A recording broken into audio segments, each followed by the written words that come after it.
305장 찬송하겠습니다. 찬송가 305장.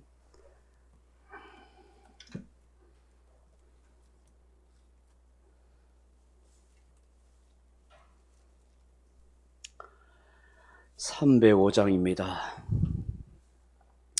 나 같은 죄인 살리신 은혜 놀라워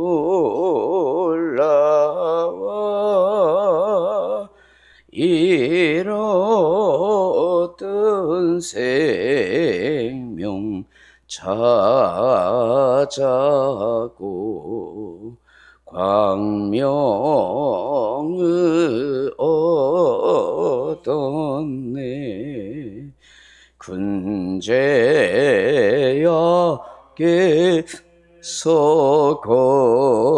건지신 주내 고마워 나 처음 믿은 그 시간 귀하고 귀하다. 이제껏 내가 산 곳도 주님의 은혜라. 또 나를 장차 본향에 인도해 주시리. 거기서 우리 영원히 주님의 은혜로 해처럼 밝게 살면서 주 찬양하니라.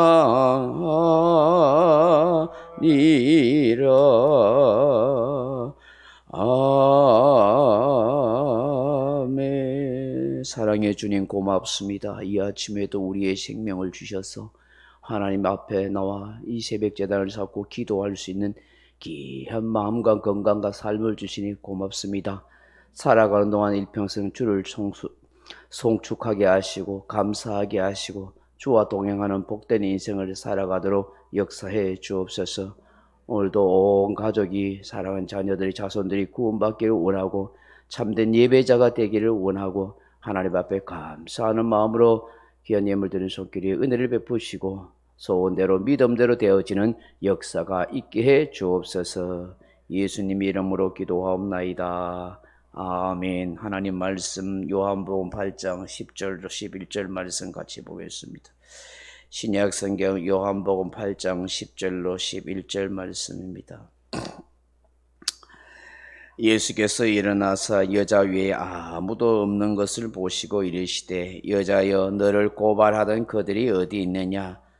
너를 정죄한 자가 없느냐? 대답하되 주여 없나이다. 예수께서 이르시되 나도 너를 정죄하지 아니하노니 가서 다시는 죄를 범하지 말라 하시니라. 아멘. 사랑하는 성도 여러분, 예수님을 시험하여 고발할 조건을 얻고자 혈안이 되었던 사람들이 다 양심의 가책을 받고 떠나갔습니다. 또 죄 없는 자가 먼저 돌로 쳐라 하시는 이 주님의 음성을 들었던 사람들이 참 양심의 가책을 받아서 다 예수님과 이 여인을 떠나가게 됩니다. 스스로 그들의 관계와 거짓과 위선과 모순이 고스란히 드러났기 때문인 것입니다. 죄 없는 자가 돌로 치라는 이 말씀 앞에서 부끄러움을 느끼고 수치심을 느끼고 양심의 악을 깨달았기 때문인 것입니다. 이제 예수님과 이 여인만 덩그러니 남은 상태예요. 두려움과 수치심에 떨고 있는 여인, 차마 얼굴을 들지 못한 채 후회와 부끄러움과 죄책감에 눌려 있습니다. 이런 여인에게 예수님께서 묻습니다. 너를 고발하던 그들이 어디 있느냐? 너를 정죄한 자가 없느냐? 그제서야 예수님의 말씀을 듣고 고개를 이래 들어서 주변을 살핍니다. 휑하니 아무도 없습니다. 자기의 머리채를 붙잡고 옷을 찢고 끌고 왔던 바리새인과 서기관들과 저런 여자는 죽어야 한다고 온갖 폭언과 저주를 퍼붓던 백성들도 돌로 치려 했던 그런 남정네들도 없습니다. 그리고 이내 이 여인이 고백합니다. 주님 없사이다, 없나이다. 아무도 없습니다. 그래서 예수님께서 오늘 말씀합니다. 나도 너를 정죄하지 아니한다. 그리고는 다시는 죄를 짓지 말라. 그렇게 말씀합니다. 사랑하는 성도 여러분, 예수님께서 이 말씀하시는 것에 대해서 우리가 무엇을 생각하고 깨달아야 합니까? 뭘 생각해야 돼요? 내가 너를 정죄하지 않는다. 다시는 죄를 짓지 말라 하시는 이 말씀을 보고 우리가 뭘 깨달아야 돼요?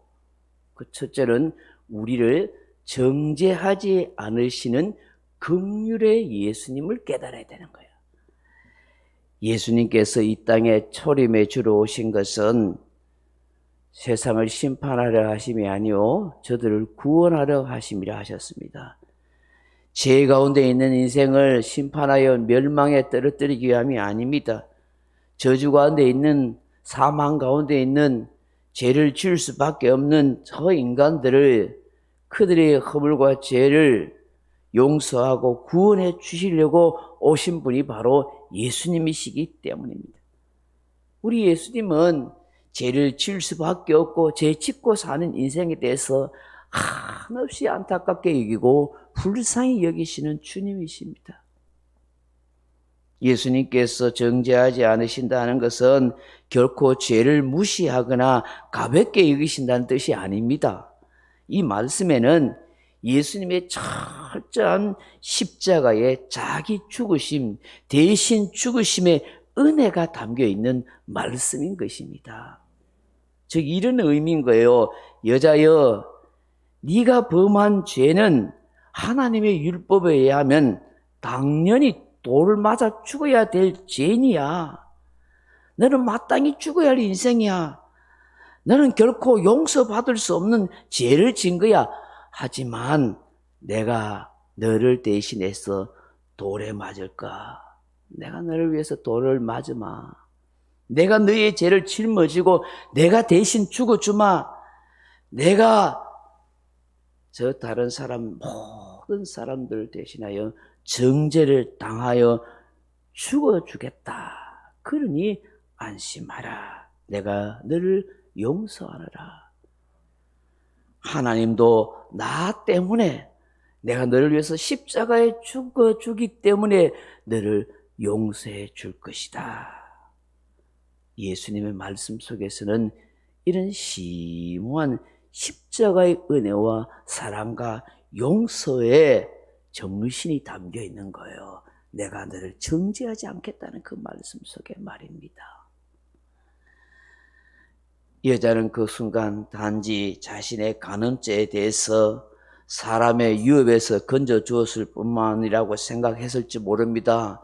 우선 돌에 맞아 죽지 않았다는 사실에 감사하고 고마워했을지도 모릅니다. 그러나 훗날 예수님께서 골고다 언덕길로 십자가 지시고 올라가시고 마침내 그 골고다 언덕에서 십자가에 피 흘려 죽음 당하심을 보았을 때에 그 피 흘리심, 그 보혈이, 그 죽음이 성령의 감동을 입어 영의 눈이 열렸을 때에 그것이 바로 나 대신 돌마다 죽으신 주님이시구나 하는 것을 깨닫게 되었을 것입니다. 오늘도 우리 예수님께서 십자가에 피 흘려 죽으심으로 이루어 놓은 구원의 역사 앞에서 저도 여러분도 정죄당하지 않습니다. 심판받지 않은 거예요. 그래 무엇이 속으로 온갖 악하고 죄악을 짓고 온갖 흉악한 생각을 하고 입술로 불평 원망하는 죄를 짓고 손으로 발로 행동으로 하지 말아야 할 짓들을 끊임없이 하는 연약하고 허물 많은 죄인임에도 불구하고 오늘도 우리가 정죄당하지 않는 것은 십자가에서 나를 위해서 피 흘려 죽으신 그 예수님의 사랑, 은혜가 있기 때문인 거예요.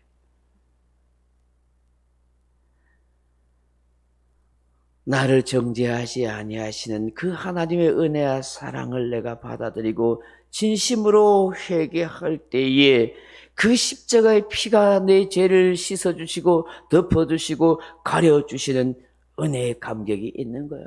이 감격을 알았던 사도 바울이 로마서 8장 1절에 하여 그러므로 그리스도 예수 안에 있는 자는 결코 정죄함이 없나니 이는 그리스도 예수 안에 있는 생명의 성령의 법이 죄와 사망의 법에서 너를 해방하였음이라. 그렇게 말씀하는 거예요. 예수 안에 있는 사람은 정죄함이 없는 거예요. 사도 바울이 오라 나는 공간자라다 이 사망의 법에서 누가 나를 건져내라. 내 마음으로는 하나님의 법을 따르지만 내 육신으로는 육신의 법, 죄를 따르는 이 갈등하고 있는 나 자신을 어찌하려고 탄식하면서 내가 예수 안에 있기 때문에 결코 정죄함이 없다.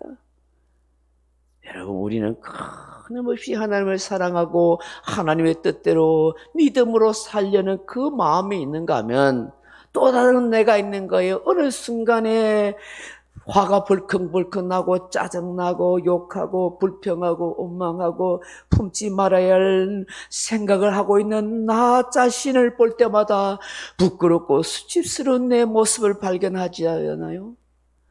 그렇게 하나님 앞에 믿음으로 살아보겠다고 하나님 뜻대로 살겠다고 아름답고 고귀한 믿음의 마음을 품고 있는 나 자신에게 또 다른 나의 모습을 발견하잖아요. 이 부끄럽고 수치스러운 이 끊어버리고 싶은 이 제약투성이의 이 오염된 나를 발견하면서 우리는 끊임없이 갈등하잖아요. 사도 바울도 이 땅에 있는 모든 사람도 저도 여러분도 다 이런 갈등과 아픔 속에 있잖아요. 이런 인생에 대하여 예수 안에 있는 우리는 결코 정죄함은 없습니다. 심판받지 않습니다. 생명의 성령의 법이 죄와 사망의 법에서 나를 해방하였기 때문입니다. 일평생 내 안에 이 두 가지 내가 늘 싸우고 갈등하고 있습니다. 그건 평생 죽을 때까지 있을 것입니다. 그럼에도 불구하고 내가 예수 안에 있는 사람은 정죄함을 받지 않습니다. 심판받지 않습니다. 하나님의 구원의 은혜와 영생의 은혜를 누리고 살아가게 되는 것입니다. 물론 내가 더 믿음으로 살고 더 기도하고 더 말씀 붙들고 은혜 충만 성령 충만하면 내 육신에 있는 내 자아를 얼마든지 극복하고 이겨갈 수 있겠죠. 그러나 끊임없이 육신의 죄악에 나가 나를 무너뜨리고 넘어뜨리고 나를 갈등을 증폭하게 한다 할지라도 결코 정죄함을 받지 않는 것입니다. 그러기에 사도 바울이 로마서 8장 34절에 누가 나를 정죄하려 죽으실 뿐 아니라 다시 살아나신 이는 그리스도 예수시니 그는 하나님 우편에 계신 자요 우리를 위하여 간구하시는 자신이라. 누가 나를 정죄하겠느냐? 정죄할 사람이 없습니다. 나를 위해 끊임없이 하나님 우편에서 나를 위해 기도하고 계시는 분이 계시기에 내가 죄를 짓고 넘어질 때마다 예수님이 우편에 계시며 하나님 아버지 보세요. 저희를 위해서 내가 십자가에 피 흘려 죽었잖아요. 저를 정죄하지 마세요. 나 심판하지 마세요. 나를 보시고 하나님 저를 덮어주세요. 용서해 주세요. 가려주세요. 우리는 끊임없이 주의 덮어주시고 가려주시고 용서해 주시는 그 은혜를 잊고 날마다 살아가는 거예요. 그래서 그 은혜 앞에 감사하는 거예요. 그런 인생이 어떻게 교만의 목을 삐죽여요? 어떻게 그런 인생이 하나님 앞에 잘났다고 큰 소리 칠 수 있어요? 아무것도 없어요. 주님 앞에 겸손하고 또 겸손하고 고마워하고 또 감사하면서 나 같은 인생 용서하시고 덮어주시는 그 은혜를 나는 오늘도 붙들고 살아갑니다. 이것이 믿음의 고백이 되는 줄로 믿습니다. 이 은혜를 기억하며 살아가라는 거예요. 두 번째, 예수님은 다시는 죄를 범하지 말라고 하십니다. 가늠한 여인의 죄에 대해서 주님은 용서하고 정죄하지 않습니다. 그렇다고 해서 마음대로 또다시 죄를 반복해서 지으라고 용인하시는 것 아닙니다. 죄에 대한 대가, 형벌, 심판은 있습니다. 용서받았다면 그 은혜를 따라서 죄 짓지 않는 인생의 길을 걸어가야 한다고 말씀합니다. 그것이 은혜 받은 사람의 마땅한 모습인 것입니다. 그것이 하나님의 은혜와 용서와 사랑을 무가치하게 만들지 않는 것입니다. 주님은 용서받은 인생, 은혜받은 인생은 변화된 삶을 사는 것이라고 말씀하는 거예요. 변화된 인생, 회개하는 심령, 용서받은 은혜를 경험하고 그렇게 인생을 살아가는 거예요. 정죄당하지 않는 긍휼을 경험하고 깨달은 인생은 변화된 인생, 회개하는 인생을 날마다 사는 거예요. 그래서 저와 여러분 늘 십자가를 붙들고 믿음의 주여 온전케 하시는 예수님 바라보고 살아가는 거예요. 그 은혜, 그 긍휼, 그 사랑 앞에서 몸둘 바를 몰라서 나 같은 죄인 살리신 이 은혜 어떻게 갚을 수 있습니까?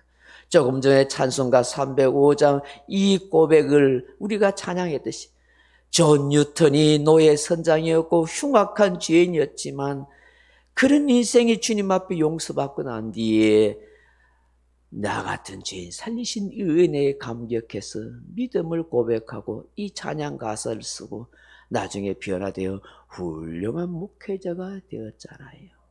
오늘 이 새벽에 주시는 이 은혜의 말씀을 생각하면서 주여 내가 예수 안에서 정죄함이 없는 인생인 걸 알고 더 이상 죄책감에 정죄에 자책감에 빠져 살지 않게 하옵소서. 주님 하나님의 은혜와 긍휼과 용서와 십자가의 은혜를 늘 기억하고 감사하는 사는 인생이 되게 하옵소서. 주님 반복해서 습관적으로 짓는 죄를 범하지 않도록 하나님 도와주시고 하나님의 은혜가 내 생각과 마음과 행실을 지켜주옵소서. 그렇게 기도하는 저와 여러분 되길 주님의 이름으로 축원합니다. 명령과 선포합니다. 1. 나는 주님의 은혜로 모든 일에 날마다 점점 더 좋아지고 있다. 나는 오늘부터 다른 사람을 비난 원망하거나 비판 판단 정죄하지 않겠습니다. 나는 하나님 다음으로 나를 사랑한다. 나는 나를 사랑한다. 교만은 독약이다. 그 어떤 경우에도 감사합니다. 나는 내 안에 살아계신 예수님 때문에 행복하다. 있을지어다 그대로 되니라. 좋았더라. 아멘. 각자 기도하시다 돌아가시기 바랍니다.